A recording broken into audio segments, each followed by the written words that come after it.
Hello students, how are you all?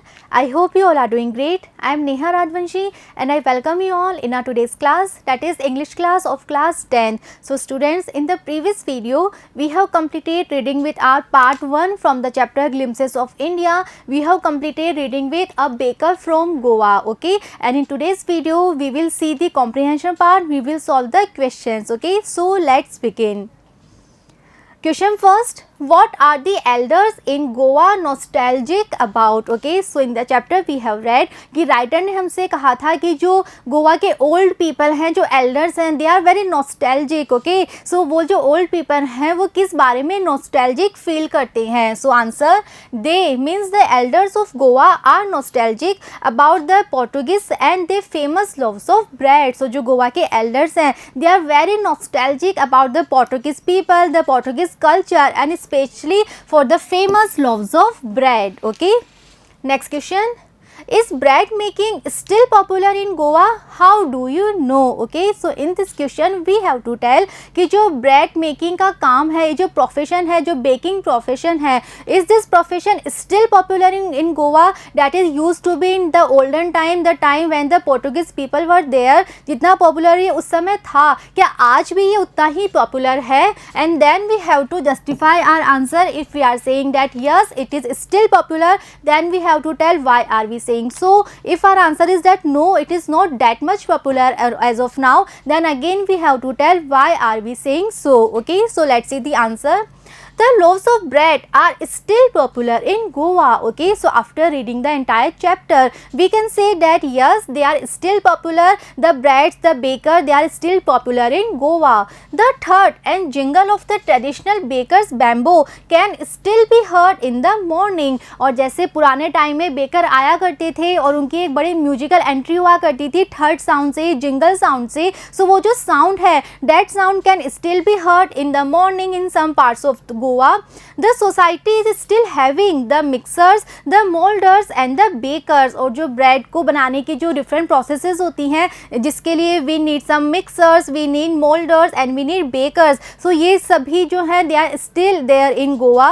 It is clear in the fire in the furnace has not yet been extinguished. और ये जो बात है ये बहुत ही क्लियरली राइटर ने बताई थी when he wrote in the chapter that the fire in the furnace has not yet been extinguished. So हमने ये लाइन कोट करके बात बहुत ही क्लियर कर दी है कि राइटर ने बहुत ही क्लियरली ये बात कह के ये बात कहा था, बताई थी कि गोवा में ये सब चीज़ें अभी भी उतनी ही पॉपुलर है. Okay, next question, What is the baker called? Okay, so next question is हमें बताना है कि जो बेकर है उसे जनरली किस नाम से उसे एड्रेस किया जाता है. Answer, the baker is called padder in Goa. So the word that is used to address a baker is padder. Okay, next question, when would the baker come every day? Why did the children run to meet him? Okay, so in this question we have to tell what was the routine, what was the schedule that was there of a baker. जो baker था उसका क्या schedule हुआ करता था, वो everyday कब आया करता था. ओके,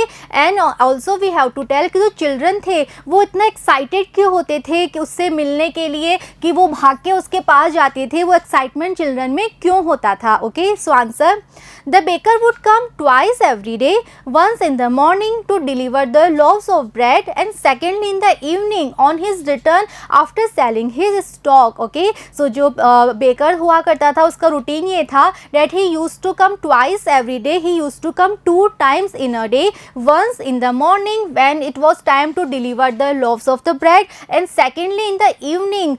Okay, जब वो अपना सारा स्टॉक को सेल आउट करके अपनी पूरी बास्केट को एम्प्टी करके वापस आया करता था, तो सेकेंडली वो इवनिंग में भी आया करता था. The children ran to meet him to take the special bread bangles he had made for them. और बच्चों के अंदर इतना एक्साइटमेंट क्यों होता था बेकर के लिए? उनका एक्साइटमेंट था फॉर द ब्रेड बैंगल्स, जिन्हें कि बेकर स्पेशली बच्चों के लिए बेक किया करता था. सो ये जो ब्रेड बैंगल्स था इसको लेके बच्चे इतने ज़्यादा एक्साइटेड रहा करते थे. Okay, Next question, match the following. What is a must? Okay, so in this question we are given with some occasion और हमें मैच करना है कि इन occasions में कौन कौन सी चीज़ें जो हैं that is a must. Okay, so let's see the answer. as marriage gifts. Okay, so we have read this all in the chapter. So in the marriage gift, what was a must? A sweet bread, that is called a bowl. Okay, and for a party or a feast, what is a must? A bread is a must. For a daughter's engagement, what is must? Sandwiches are must, prepared by her mother. And for Christmas or any other festival, what is a must? Cakes and bolinhas are a must. Bolinhar are a coconut cookies. Okay, so they are must on these occasions, and in the chapter we have read all this, right?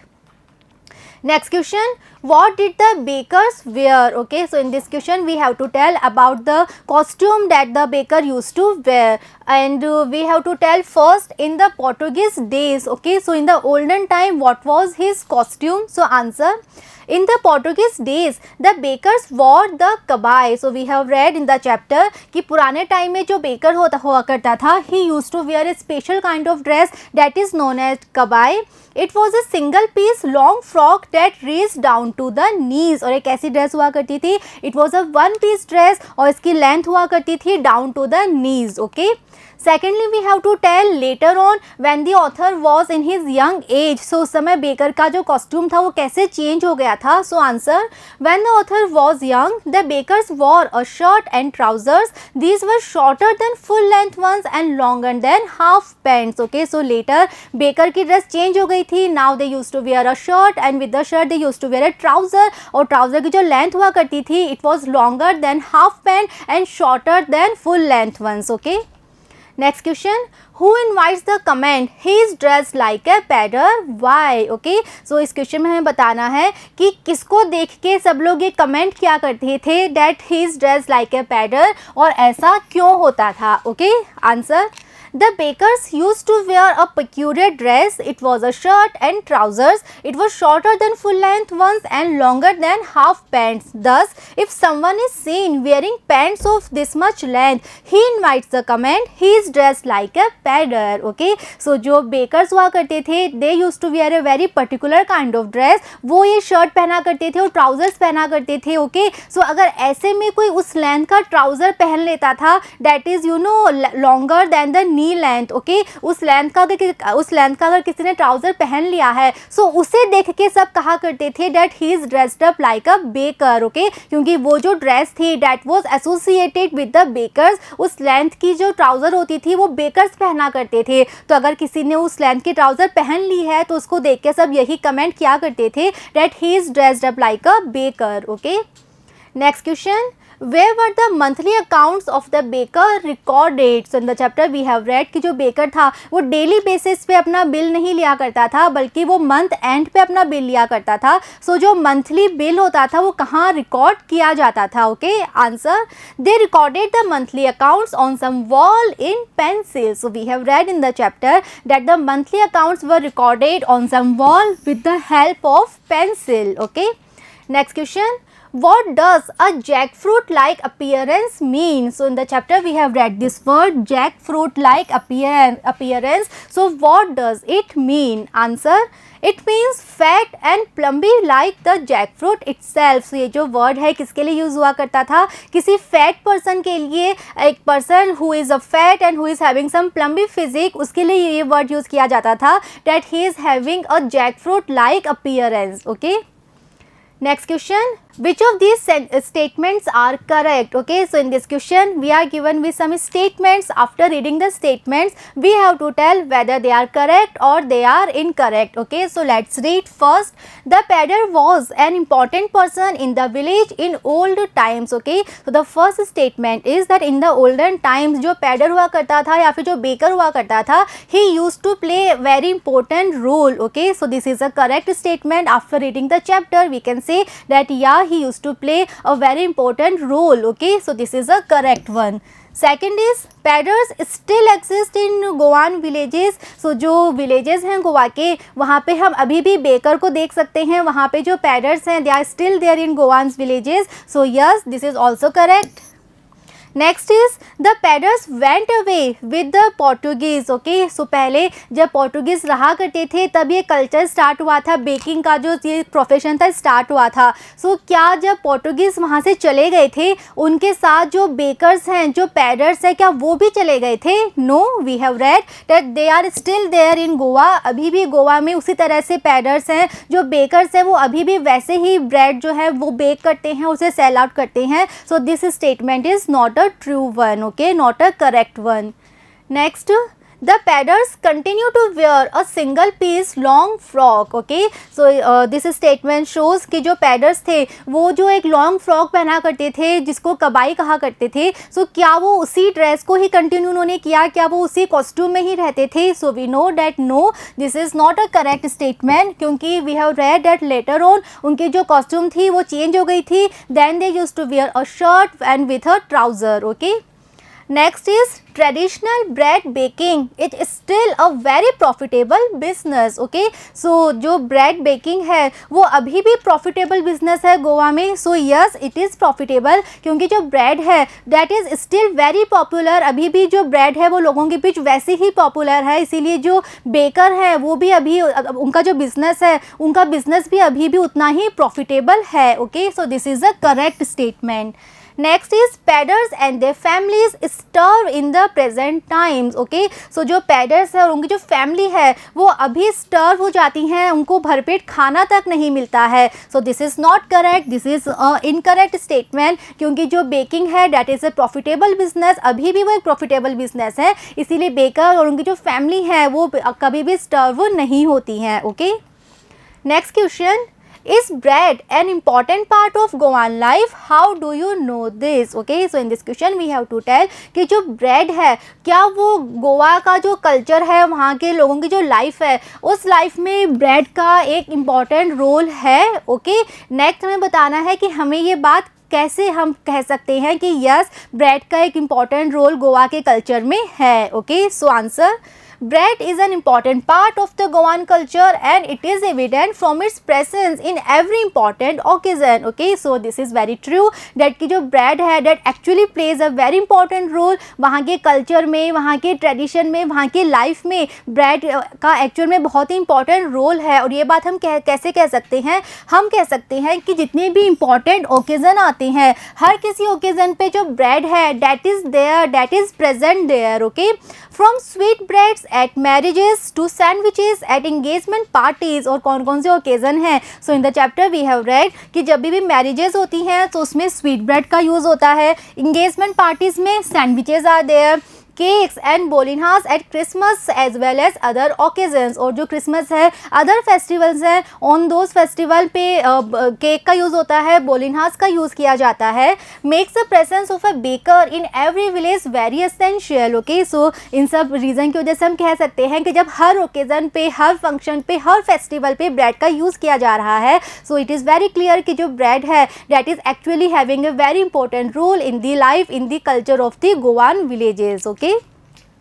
next question, take the right answer. What is the tone of the author when he says the following? Okay, so in this question we are given with some sentence, some statement that are there in the chapter. So after reading these statements we have to tell about author's tone कि उन्होंने किस tone में ये statement बोले हैं। Okay, so first one is the thud and the jingle of the traditional baker's bamboo can still be heard in some places. So this is the statement that we have read in the chapter. So after reading it we have to tell कि इस statement में क्या tone है writer की। Is he feeling nostalgic, is he hopeful और is he sad? So it is clear that he is feeling very nostalgic, he is remembering the old memories. Okay, second is maybe the father is not alive but the son still carries on the family profession. Okay, so in this statement the writer is feeling nostalgic, hopeful or sad, so we can say nostalgic again. Okay, next is I still recall the typical fragrance of those loaves. Okay, so again writer is very nostalgic, he is remembering his old memories of the golden days of the past days. Okay, next is The tiger never brushed his teeth.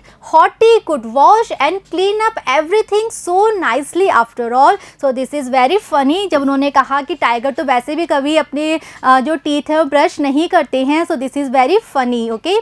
Next is cakes and bolinhas are a must for Christmas as well as other festival. So this is a matter of fact. Okay. So this is a reality. This is a matter of fact कि जब भी कोई festival आता है, Christmas आता है, तो उन सब पे केक्स और बोलिनहास जो होते हैं उनका यूज़ किया जाता है. सो this is a matter of fact. Okay.